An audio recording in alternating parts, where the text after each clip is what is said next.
தனுஷ் நடித்த ராயன் படத்துக்கு நேஷனல் அவார்டா? என்னடா நடக்குது? எப்படா? எல்லாம் தெய்வத்தின் அனுகிரகம். வீடியோக்குள்ள போகிறதுக்கு முன்னாடி மறக்காமல் சேனலை சப்ஸ்கிரைப் பண்ணிடுங்க. தனுஷ் ஆல்ரெடி நேஷ்னல் அவார்டு வாங்கியிருக்காரு.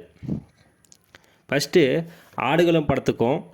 நீ நம்ம தினேஷை லவ் பண்ணுறியா இல்லை அந்த பையனை லவ் பண்ணுறியாமா? இவனு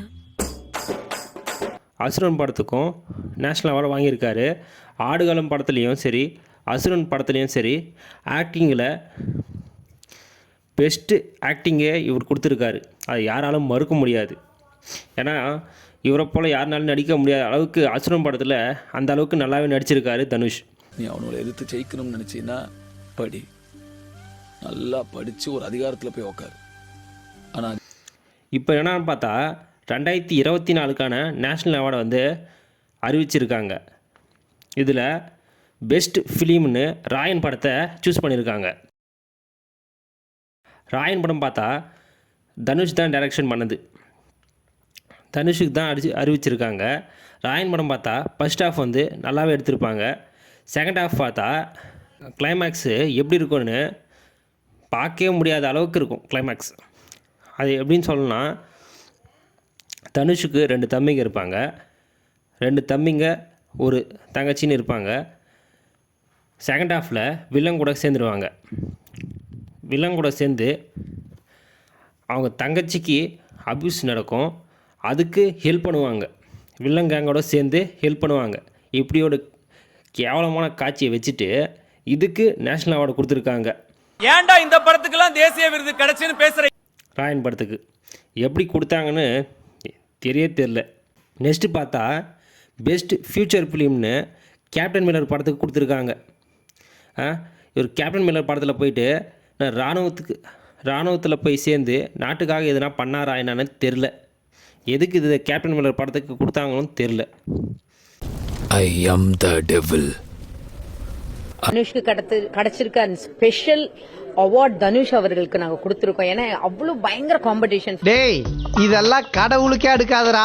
அண்ட் அதே மாதிரி தனுஷ் சான்ஸே இல்ல. கேப்டன் மில்லன் வந்து எங்களுக்கு வந்து அப்படியே பார்த்துட்டு நீங்க நம்ப மாட்டீங்க, எங்க கிட்ட இருக்க ஜூரிஸ் எல்லாமே நார்த், அவங்களே வந்து அந்த அளவுக்கு ஸ்பெஷல் அவார்டு கொடுத்தாங்கன்னு சொல்லி நாங்க வந்து ஸ்பெஷலா கொடுத்து ரொம்ப சந்தோஷமா இருக்கு.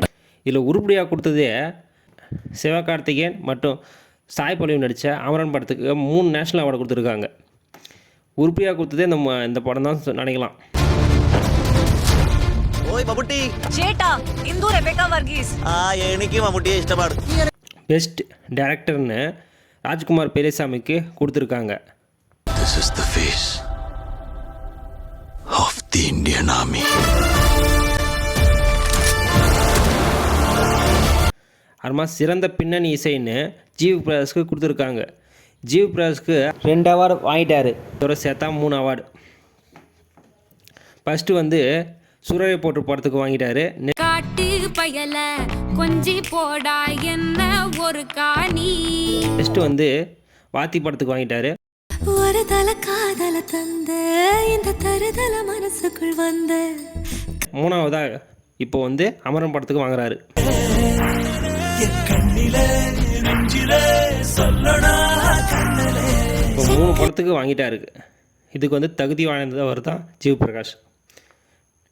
பெஸ்ட் எடிட்டிங்க்கு கலைவாணனும் கொடுத்துருக்காங்க அமரன் படத்துக்கு. இது 3த்துக்கும் தகுதி வாய்ந்த படம் தான் அமரன். அப்புறமா மகாராஜா படத்துக்கு கொடுத்துருக்காங்க. மகாராஜா படத்தில் சப்போர்ட்டிங் ரோலில் நடித்த சஞ்சனாவுக்கு நேஷ்னல் அவார்டு கொடுக்குறாங்க. அப்புறமா வந்து சண்டை காட்சிக்கு ஆளாடிச்சுக்கும் கொடுத்துருக்காங்க. இதில் ஏன் விஜய் சேதுபதியை பெஸ்ட் ஆக்டருக்கு செலக்ட் பண்ணலன்னு தெரில. ஏன்னா மகாராஜா படத்தில் எல்லாரோட கேரக்டரும் நல்லாவே நடிச்சிருப்பாங்க, யதார்த்தமாகவும் நடிச்சிருப்பாங்க. இந்த படம் வந்து சீனாவில் கூட வெளியாகி மிகப்பெரிய வெற்றி பெற்றது, எல்லாருக்கும் தெரியும். ஏன் மகாராஜா படத்துக்கு நிறைய அவார்ட்ஸ் ஏன் கொடுக்கலன்னு தெரில. நெக்ஸ்ட் சொல்லப்போனால் 2024 மெய்யழகன் படம் ஒன்று ரிலீஸ் ஆகிக்குது.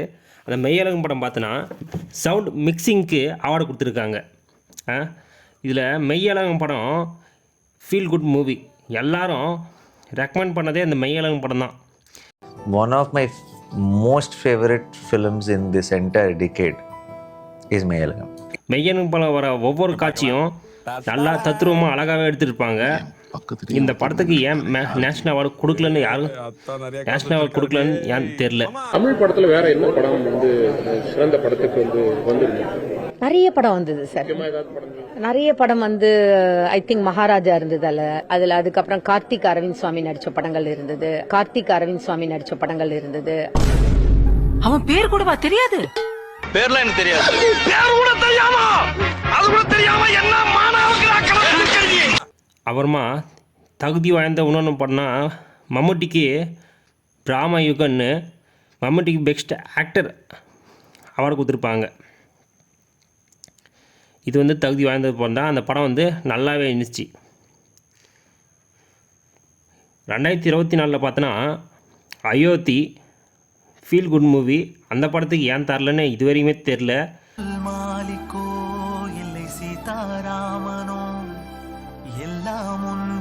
தங்கலான்னு ஒரு படம் ரிலீஸ் ஆயிடுச்சு.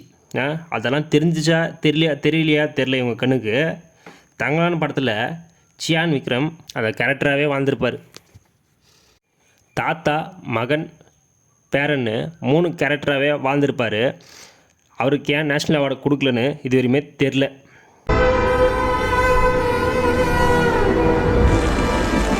நானும் கத்துறேன், என்னை கண்டுக்கிறது இல்லையா?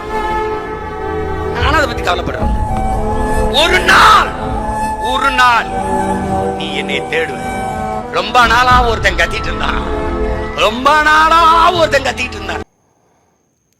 அருமா சூரி நடித்த கொட்டிக்காளி படத்துக்கும் அருமா கூழாங்கல் ஆஸ்காருக்கே பரிந்துரைத்த படம் வந்து கூழாங்கல், அந்த படத்துக்கு ஏன் நேஷ்னல் அவார்டு கொடுக்கலன்னு தெரில. இதில் சொல்லப்போனால் 100% அரசியல் இருக்குன்னு நல்லாவே புரியுது. அப்புறம் பார்த்தா லப்பர் பந்து, இந்த படம் ஜாதி மதம் எப்படி இருக்கணும், எப்படி சண்டை போடாமல் எடுக்கணும்னு தத்ரூபமாக டைரக்டர் எடுத்திருப்பார். கிளைமேக்ஸில் பார்த்தோன்னா கிளைமேக்ஸை ஏற்றுக்கொள்ள பண்ணி தான் இருப்பார். இந்த படத்துக்கெல்லாம் ஏன் நேஷ்னல் அவார்டு கொடுக்கலன்னு இது வரையுமே தெரில. என் டீமாக தான் பார்க்குறேன். இன்னும் சொல்ல போனால் என் தம்பி மாதிரி. நோ, ஒன்றும் தம்பின்னு சொல்லு, இல்லைன்னா இல்லைன்னு சொல்லு. அது என்ன தம்பி மாதிரி? இந்த மாதிரி தான் இங்கே பிரச்சனை. தெலுங்கில் பார்த்தோன்னா புஷ்பா படத்துக்கு கொடுத்து வச்சுக்கிறானுங்க. புஷ்பா படம் எந்த அளவு புஷ்பா படம் வசூல் ரீதியாக நல்லா ஹிட்டாக இருக்கலாம், நேஷ்னல் அவார்டு கொடுக்கணுமான்னு தெரில. அப்புறமா தெலுங்கில் லக்கி பாஸ்கர் ஒரு படத்துக்கும் கொடுத்துருக்காங்க. லக்கி பாஸ்கர் தகுதியான படம் தான், அது நல்லாவே இருந்துச்சு. எப்படா தாங்கிக்கிற? ஒரு நாள் ஒரு 1/2 மணி நேரம் எனக்கு பிடிச்ச மாதிரி நடக்கல, அதுக்காக வாழ்க்கை முழுக்க அழுதுட்டு இருக்க முடியாதுல்ல. I don't believe in அவார்ட்ஸுங்க.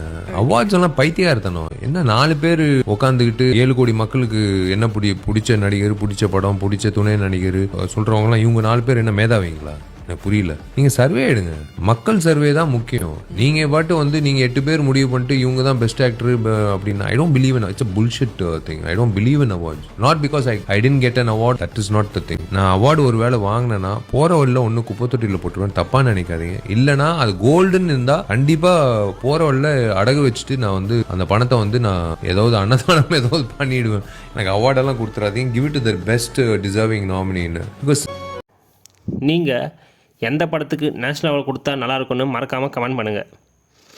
இந்த வீடியோ பிடிச்சிருந்தால் லைக் அண்ட் சப்ஸ்கிரைப் பண்ணுங்கள்.